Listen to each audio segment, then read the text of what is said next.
Bismillahirrahmanirrahim.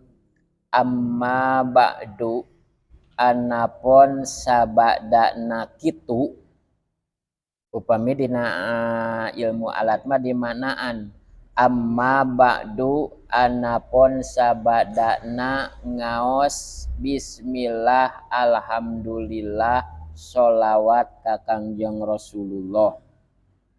Fahadza mangka ari ieu juz'un, fahadza juz'un mangka ari ieu juz latifun eta anu leutik yassarahu muga ngagampangkeun kana juz latif tuh dina ilmu alat mah hu na teh kada kaya kembali kana asal pokok.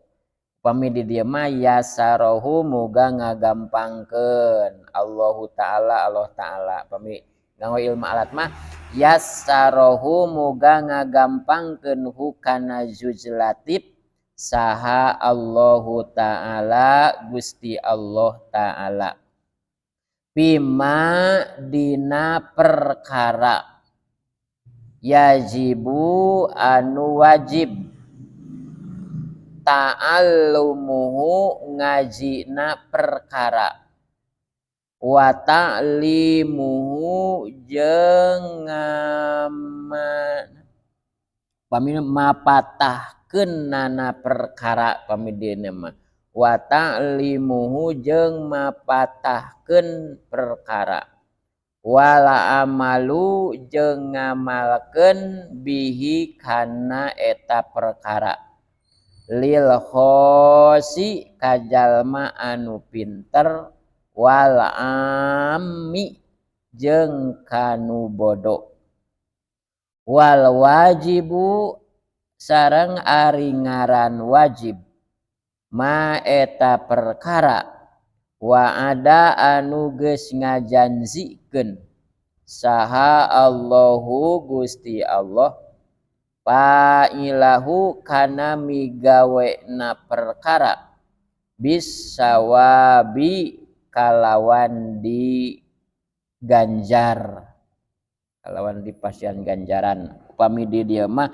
bisawabi kalayan dibere ganjaran watawa ada jeung tos ngancam Allah tarikahu kana tinggalna itu perkara bil iqobi kalawan siksaan wasammaituhu jeung ngangaranan kaula kana itu juz latif sulamat taufiki kana sulam taufik hartina tarajena pitulung ila mahabbatillahi kana resep ka Allah Ta'ala alat tahqiqi netepan kana jalan-jalan nyata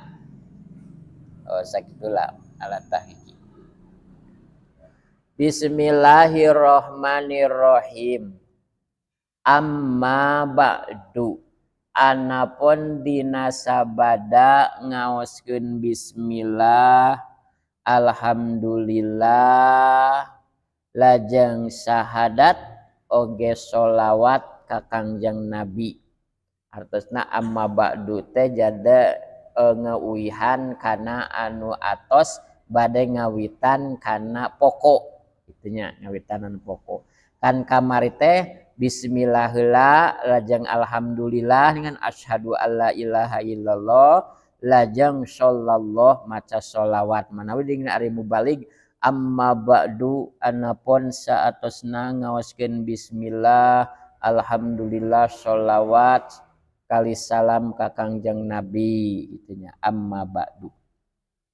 Fahadza mangka ari ieu juz'un ieu juz fahadza juz'un mangka ari ieu juz mana juz teh ieu kitab nya ieu kitab latipun ieu kitab teh alit kitanya alit kitabna tapi lebetanana munel kitanya munel komplit dina ieu kitab teh ilmu fikihna aya ilmu tasawufna aya ilmu tauhidna aya bahkan dina ieu kitab dimuat ilmu naon zinayat margi dina fikih teh dina ilmu fikih teh aya ilmu munakahat aya ilmu zinayat aya ilmu ubudiyat kitunya dina ilmu fikih tah dina ieu juz anu alit kitunya alit tapi munal ngadua heula ya sarahullahu ta'ala bima muga ngagampangkeun Allah ta'ala kana ieu juz latif bima dina perkara naon nu kudu digampangkeun teh yajibu wa anu wajib naon ta'allumuhu ngajina ieu kitab mudah-mudahan sing digampangkeun ku Allah wa ta'limuhu sareng mapatahkeunana ieu kitab mudah-mudahan sing digampangkeun ku Allah wala amalu sareng ngamalkeun bihi kana ieu kitab lil khosi pikeun anu pinter wal ammi sareng anu bodoh mudah-mudahan digampangkeun ku Allah jadi dina sabada ngaos kana ieu kitab musonib hartosna musonib teh anu ngarang kana ieu kitab anjeunna ngadua ka Allah mugia kitunya digampangkeun ngajina digampangkeun mapatahkeunana digampangkeun ngamalkeunana sabada diaji oge geus apal sing tiasa ngamalkeun wal wajibu sareng ari ngaran wajib ma wa'adallahu nyaeta perkara anu geus ngajanjikeun saha Allahu Gusti Allah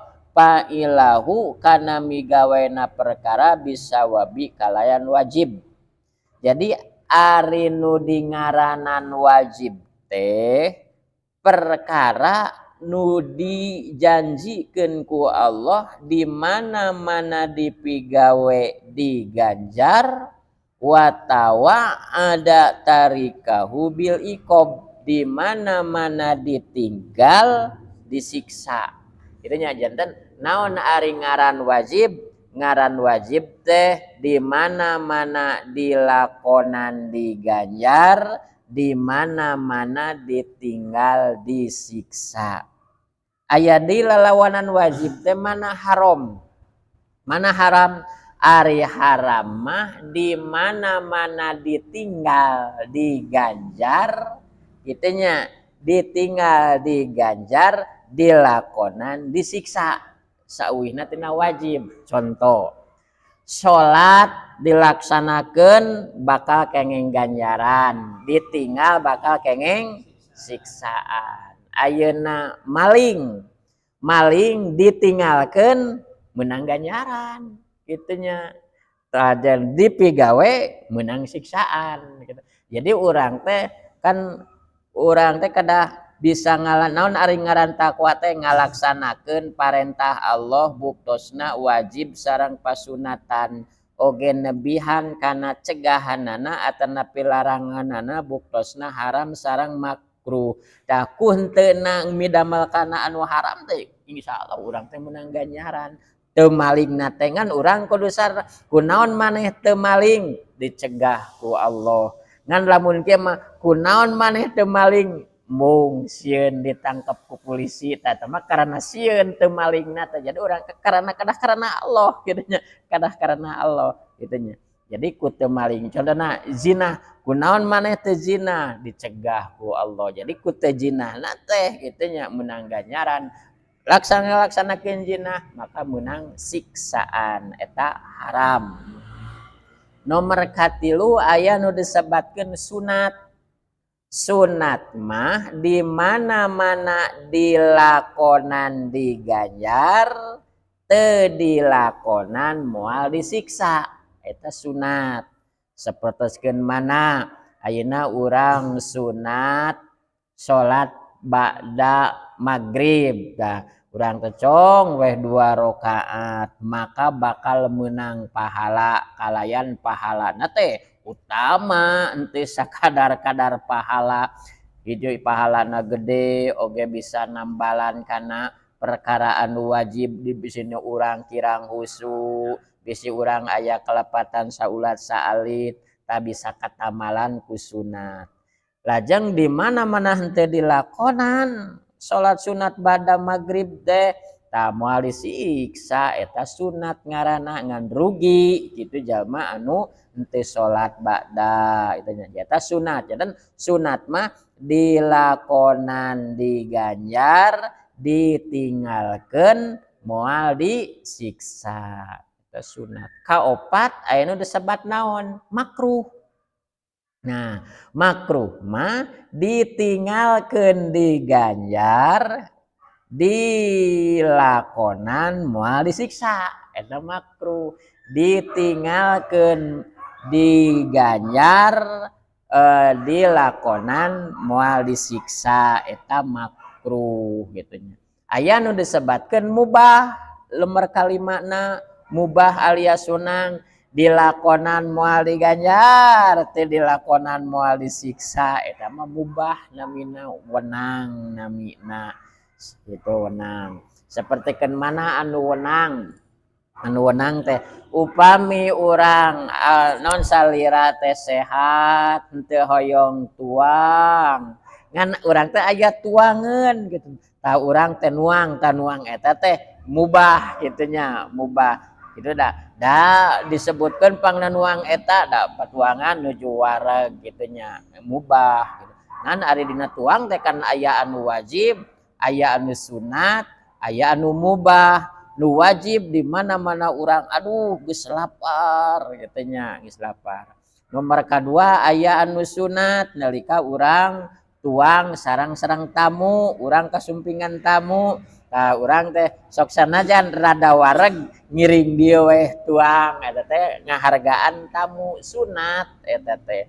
Aya anu mubah urang teh keur warareg da tapi aya tuangeun. Tah henteu tuang bade tuang mangga bade henteu teh sawios-wios eta mah mubah namina. Jangan hukum teh aya 3 dina agama teh aya wajib, haram, makruh, kitunya wenang.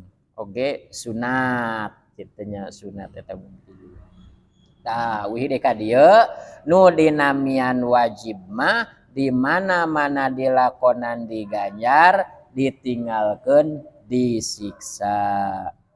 Wasammaituhu sareng ngangaranan kami hukana ieu zujlatif anu alitea naon ngaranna teh sulamat taufiki kana sulam taufik namina teh sulam taufik ieu teh hartosna sulam taraze taufik pituduh janten pikeun ngahontal taufik Allah Subhanahu wa taala diantawisna ku ngalangkungan ngaos ngauningaan kana ieu kitab ila mahabbatillahi taala kalayan mika resep mika cinta ka Allah taala ala tahqiqi kalawan anu sanyatana. Insyaallah ku ngalangkungan ieu kitab Sulamut Taufik urang langkung mahabbah, langkung cinta, langkung memperhatoskeun kana parentah Allah jeung langkung-langkung bakal nebihan kana cegahanana. Naon margina di dieu bakal aya hukum-hukumna kitu nya.